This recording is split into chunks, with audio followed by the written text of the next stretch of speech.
Hey everybody, welcome to another episode of Classes of Mail. My name is Alan Gigax, and today we are going to talk about the things you might have missed when you read through the M-41.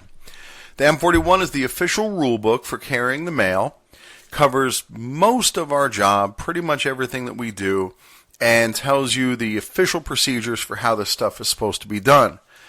At every case, there is supposed to be a copy of the M-41 in that binder that is in the drawer under your case. Or you got the drawer like that you can pull out, and then there's like a blank spot to the left that has a folder in it, and the M-41 is supposed to be in there so that carriers always have access to it.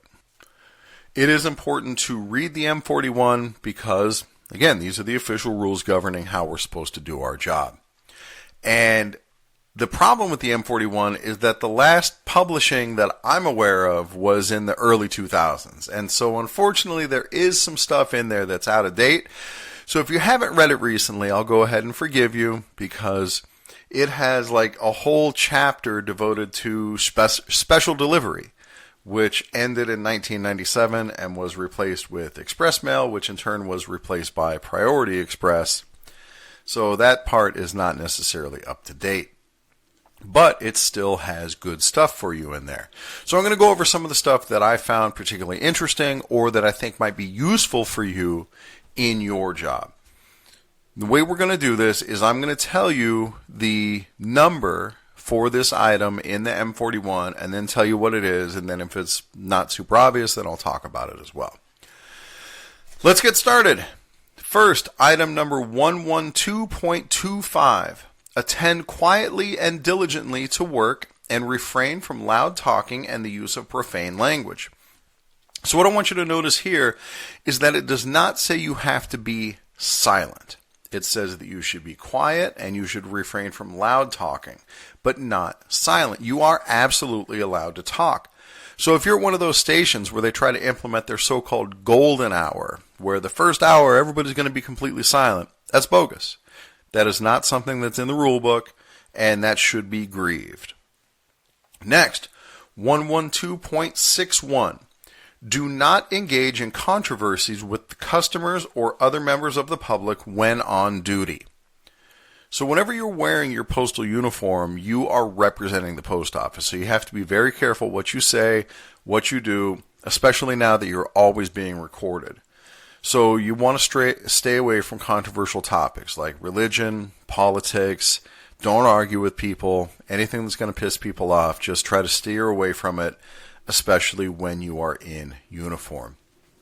Next, 131.14. Line through uncanceled stamps to prevent reuse. So in your DPS, you will often see stamps that made it all the way through the system and they never got canceled. So what you're supposed to do is just take your pen out of your pocket, scribble through it to make sure that that stamp can't get reused. There are plenty of stamps that go through our system that never get canceled, like for pre-sorted mail. Mass mailers will use these stamps and they never go through our canceller system, and that's not what we're worried about because only mass mailers can use those stamps. What we're talking about here is like a forever stamp. Also, at your case, there is supposed to be an ink pad that's bolted onto your case. It's just a little black rectangle that has like 4 raised lines on it, and that is your stamp canceller. So while you're casing, if you see a stamp that hasn't been canceled, you're supposed to press it up against there, and that will cancel the stamp. These things do take time, but it's part of your job. That's what you're supposed to do. You get paid by the hour. Next, 131.21. This one surprised me. Do not deliver mail that has not passed through a proper delivery unit. This is something I used to get asked about in the Carrier Academy. Hey, if somebody gives me a piece of outgoing mail and I notice that it's going to my next street, can I just deliver it? Well, turns out the answer is no. According to 131.21, it has to go through a proper delivery unit first. So you can't just deliver that stuff later on your route. Go figure. Next, 131.22. This is a big one. Do not place letters, large flats, and other mail within the pages of magazines, catalogs, etc. at any time. This is a practice that is called collating, and it is expressly forbidden. You are not supposed to stuff mail inside of other mail. You know, you put that that Social Security check inside of the Good Housekeeping magazine, and then when the person gets the magazine, like, oh, I don't like this magazine anymore, they toss it, and they just lost their check as well. So every once in a while on postal Facebook groups, this will come up where people will say, oh, of course I do that practice. It makes it so much easier to deliver the mail. Well, here it is in black and white. 131.22. No, you cannot do that. No collating. Next, 131.23. When you find in a mail receptacle mailable matter on which postage has not been paid, addressed to, or intended for the person in whose receptacle it is deposited, take the matter to the post office. I'm pretty sure I actually did read that right, but the wording is a bit confusing. So basically what this means is we have exclusive right to the mailbox. We're the only ones who are supposed to use the mailbox. So if you see other mailers in the mailbox and they don't have postage on them, you take them out. So that could be the Amazon parcel where the driver's too lazy to take it to the door. They throw it into our mailbox.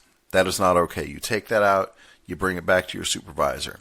If you see the pizza flyers that they're supposed to hang on the door and they put them in the mailbox instead, that is not okay. If they wanted those to go in the mailbox, they could pay us for an every door direct mail. So that comes out, that goes to the supervisor. And they can get charged postage due on all those items. So what you can let slide is like the invoice from the gardener. They just leave that in there and, that's not a big deal. It's not mailable matter. They just got to leave it somewhere. Or maybe a note from your neighbor. Not a big deal. But again, that commercial stuff, packages, advertisements, that is not okay. It is not supposed to go in the mailbox. Next, 131.34. Delivery may be made to a customer on the street if it does not delay the carrier unreasonably. So yes, you can do that. Somebody comes up, hey, I live on the next street. Can you give me my mail now? Yeah, technically you are allowed to do that. You're probably going to say no because it'll almost always wind up delaying you unreasonably because you got to take your mail apart. It could be buried somewhere in the residual. You got to go digging through, see if you can find their stuff. And so you can absolutely say no, and you probably should say no because you just don't have time for that. But if you want to do it, you are allowed. 131.34 says, yeah, you can do that. Next, 131.36. This one is about making the save. Deliver first-class mail, undeliverable as addressed, when you know the customer's correct address on your route, unless other delivery instructions are specified on the piece of mail. So if you get something that's going to an apartment complex on your route and it doesn't have an apartment number, first-class mail, doesn't have an apartment number, but you know it goes to apartment 722, by all means, put it in 722. But the caveat on here, it says, unless other delivery instructions are specified on the piece of mail, what that refers to is like ancillary service endorsements, where those people actually don't want their mail to be delivered. If the address is bad, they want it back and they want corrected address information or they want that piece returned or whatever else it is they're asking for. But for otherwise, first-class mail with no endorsements, yeah, go ahead, try to make the save. Next, 131.38. Oh, I love this one. Arrange with business firms to make delivery at or near the front door.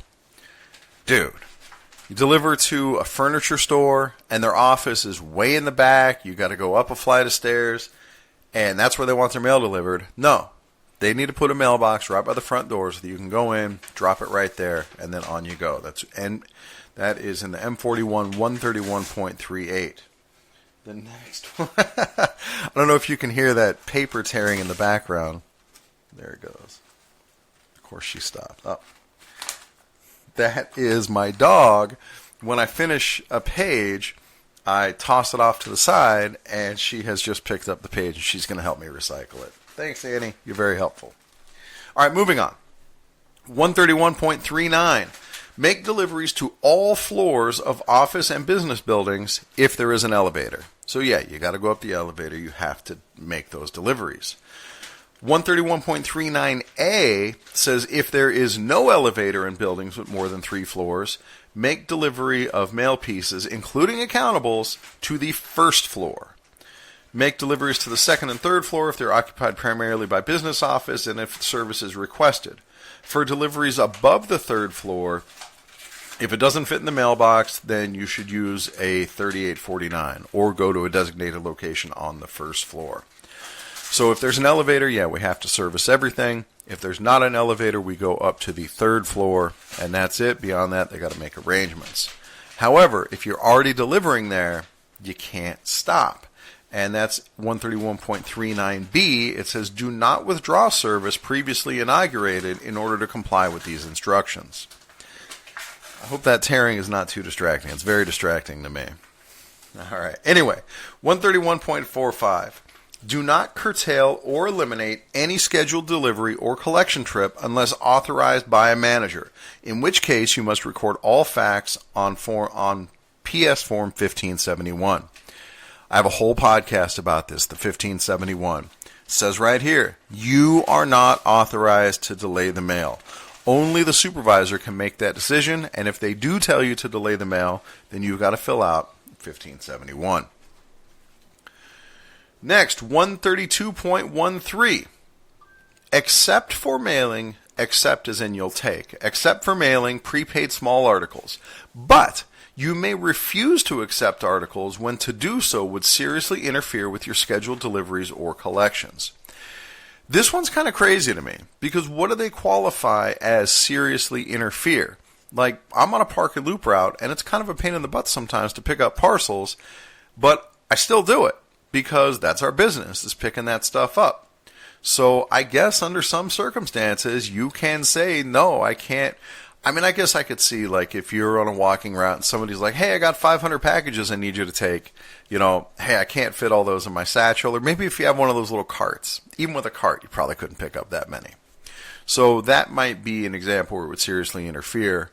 But for me, in that case, you're going to have to call your supervisor and see if you can get somebody from collections to come out and pick that up, or somebody on a parcel post route, or, you know, do what you can to serve that customer. 132.15. Motorized carriers. Collect from curbside boxes on your route letters with postage affixed if the signal flag is raised, even though there is no mail delivery to that box. So that's the quote. Let me tear it apart a little bit. When you are doing curbside delivery, which is also called out the window, it's where you stay seated in the truck, you lean out the window, put the mail in the box. When you're doing that kind of delivery, if you don't have mail for a box, but their flag is up, you have to stop and collect that mail. That's what the flag is for. Now, what I find interesting about this is that the M-41 specifically refers to curbside delivery. It says when you're doing curbside delivery, you have to stop when the flag is up, which means it doesn't apply to other kinds of delivery. So if you're doing sidewalk delivery, where you have to hop out, put the mail in a box, hop back in, drive on, and you don't have any mail for that box, apparently if their flag is up, you can still just drive on by. I wouldn't do that. I would still stop and pick up that outgoing mail. But it tells you that this applies to curbside delivery. So me personally, I'm on a park and loop route, and a little later on in section 371, it says collect prepaid mail from curb boxes when flag is raised, even when there is no mail delivery for these boxes, which we just covered. Collect prepaid mail from house receptacles when making deliveries. So that sounds to me like if I don't have any mail for that house and I see they got some mail going out, I can just walk on by and I don't have to go up there and collect that mail. Now, I still will. I will go up and collect that mail. But if you've gotten in trouble for, I didn't notice these people have outgoing mail, and your supervisor tries to bust you for that, well, here's your defense, right? And this is why it's valuable to learn these rules, because a lot of times these rules can really work in your favor. And it helps to know how to do the job the right way. Next, 132.33. Face or separate mail as directed and to the extent practicable at the time of collection or while returning to the office. All carriers may be required to face or separate collections on return from their routes if this is the policy of the local management. I've heard old-time carriers be like, oh, I don't have to put my parcels in the different bins. That's clerk work. Well, it says right here in the M-41 that if your supervisor wants you to separate your mail, you're going to separate out the mail. But this is another way where knowing the rules can benefit you. On a recent episode of Ada Arbitration, Corey was talking about, you might hold off on doing some of that organization and do it instead when you get back to the station, because the station is air conditioned and you're already suffering from heat out there. So if you do that, it's not optimal. It's not necessarily the most efficient way to do it, but it is provided for in the M-41. So if you want to come back and do that back at the station, hey, I refer you to 132.33. Yes, you can do that on the dock. I don't recommend it, but you're allowed to. Next, 141. All necessary equipment and supplies will be furnished by the U.S. Postal Service. It's pretty straightforward. The argument that rises here is what constitutes necessary equipment? What does the post office have to provide for us to do our job? And you can argue back and forth on that all day, but your citation is right here, 141. All necessary equipment and supplies required will be furnished by the U.S. Postal Service. Next, 224.1, this section is a whole system for how to learn a new route. So the first time you're going to case a new route, the post office has a system in place that they recommend for how to memorize the streets, how to organize your mail, things like that. And here's some of the highlights. Study the case for 5 to 10 minutes before starting. So just stand there, stare at the case, look at where the streets are for 5 to 10 minutes. That's what's recommended in the M-41. Then you're going to take your residual mail and you're going to separate into piles by street, by the street name or by block number. And then you're going to start by casing just the streets that are on like the first 2 shelves. And so you case up all those 2 streets, and then when you get that done, hopefully you have that a little bit memorized. Then you move up like to the 3rd shelf, you case that, then you case the 4th, and then finally when you're done, the 5th shelf or 6th shelf. And that's what they recommend. And honestly, it probably works. The way I've always done it is you just look for bundled mail, because that's already in delivery order, and you start by casing that. But this is the way the post office recommends it.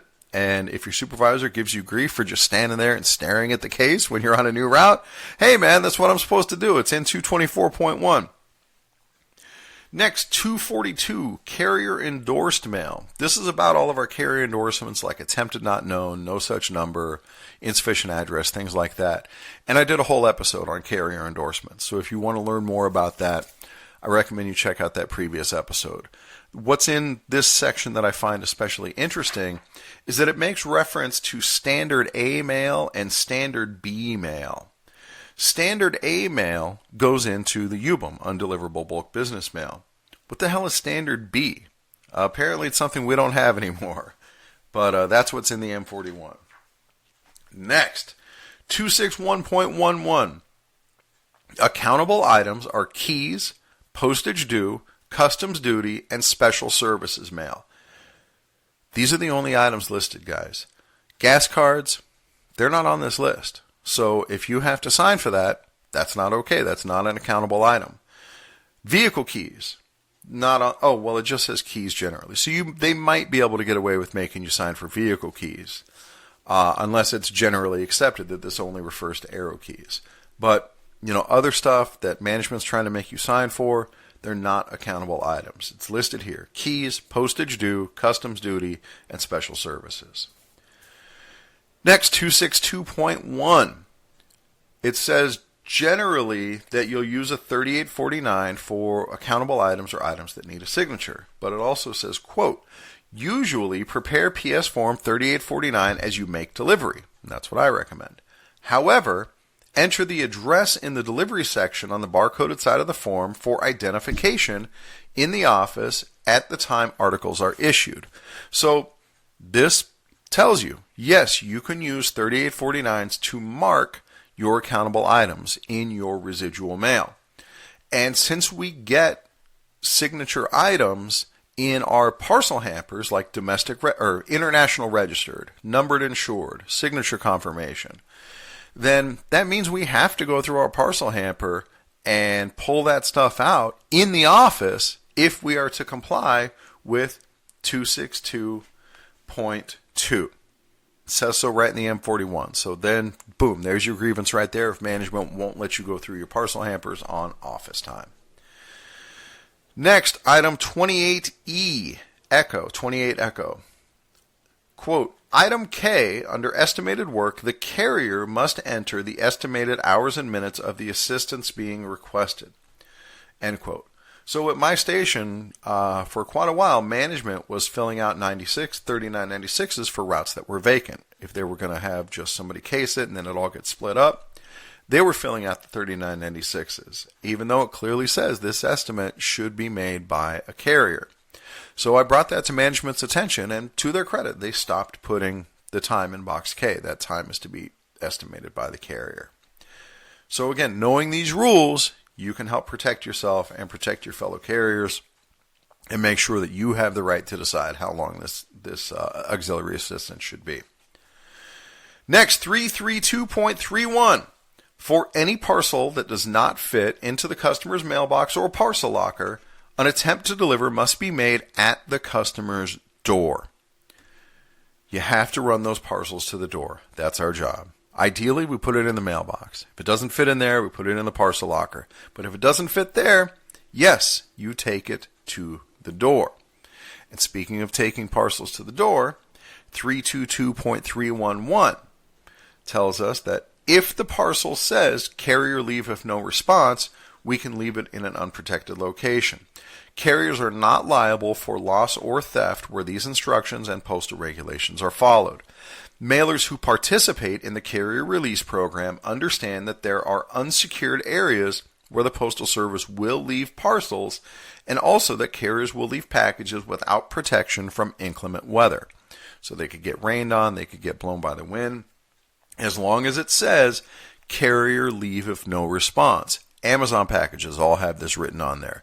A lot of other packages have it as well, but surprisingly, Temu does not have that. They do not have the carrier release on their packages, at least not that I've noticed.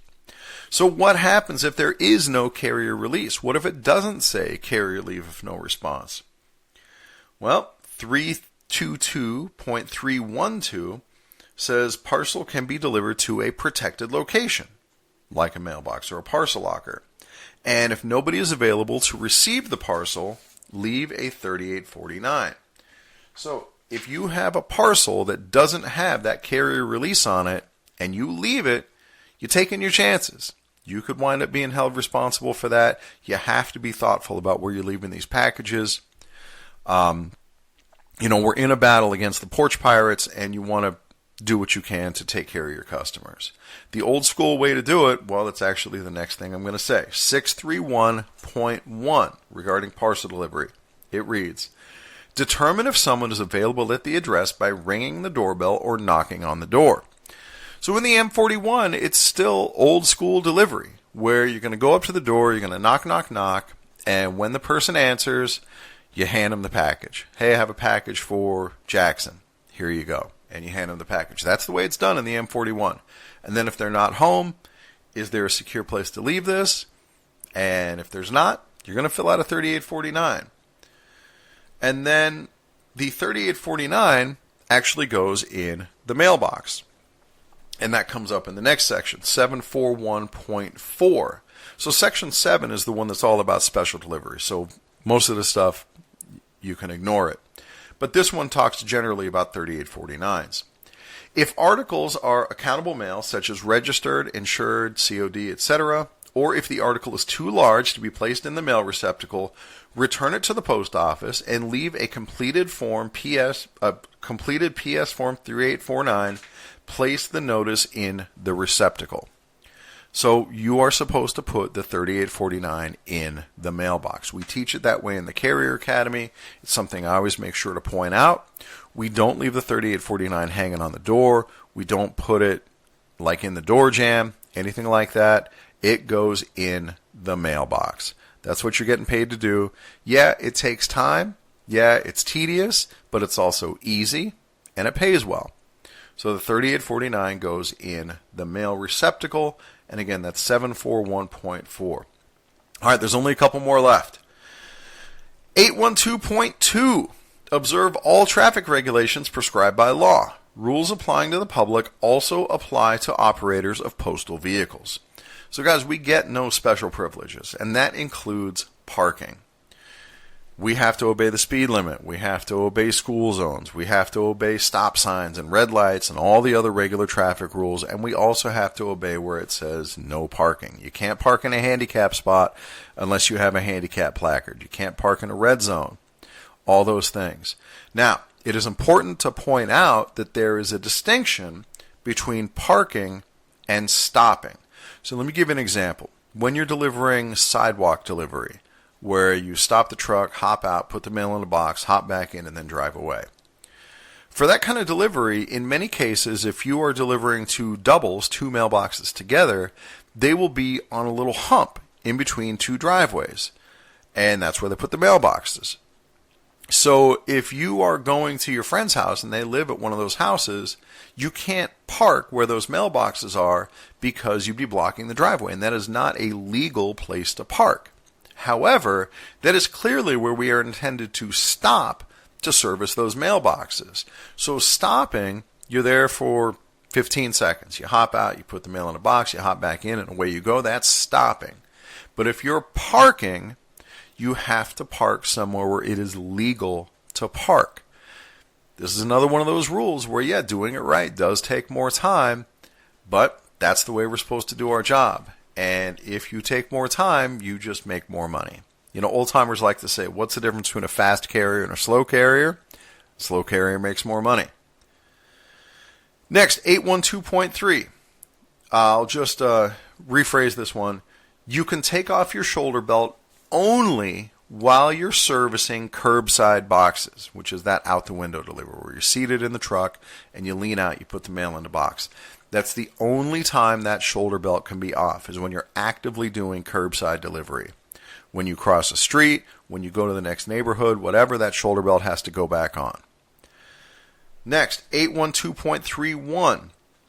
Door must be closed when crossing any intersection, when driving further than 500 feet, and when driving faster than 15 miles an hour.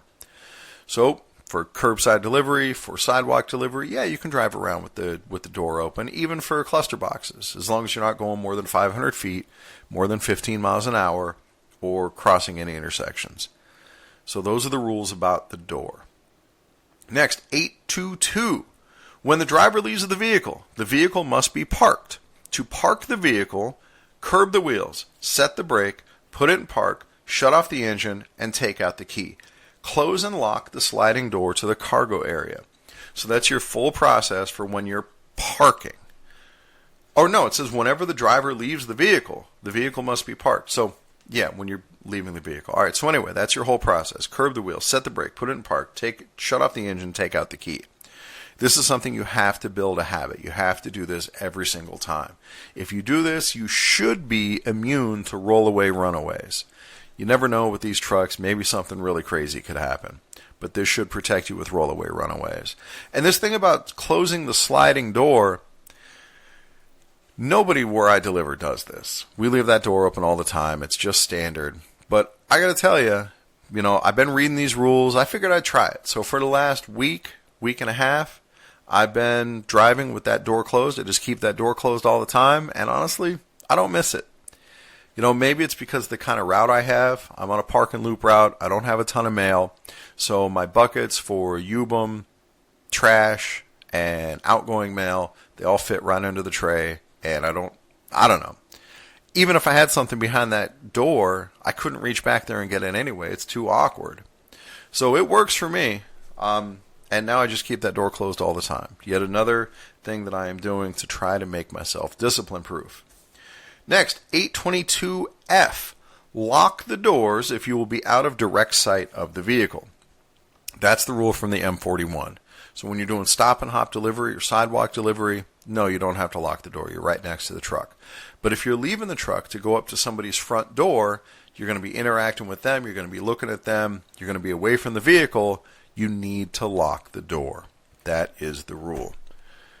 Guys, that's it. We just went through the whole M-41. There's a whole bunch of other crap in there. There's this huge section about route inspections, and it's probably worthwhile if you're going to have an old-fashioned route inspection rather than this T-Wrap route inspection. Honestly, it hasn't gotten to our station yet, so I don't even know how that runs. But these are your rules from the M-41. If you do these things, it'll probably take you a little bit longer to get through your day. But you make more money, it's less that you have to worry about, and I guess I've decided this is my sign-off because I've been saying it every time. You make yourself discipline-proof. Don't let management mess with you. Don't let them tell you the way to do your job. The M-41 tells you how to do your job. And if they tell you something different, you file that grievance. And here's your citation right here. Make yourself discipline-proof. All right, guys. That was a long one. It was tedious. Try to keep it a little lively, but thanks for sticking with me, and I will see you next time.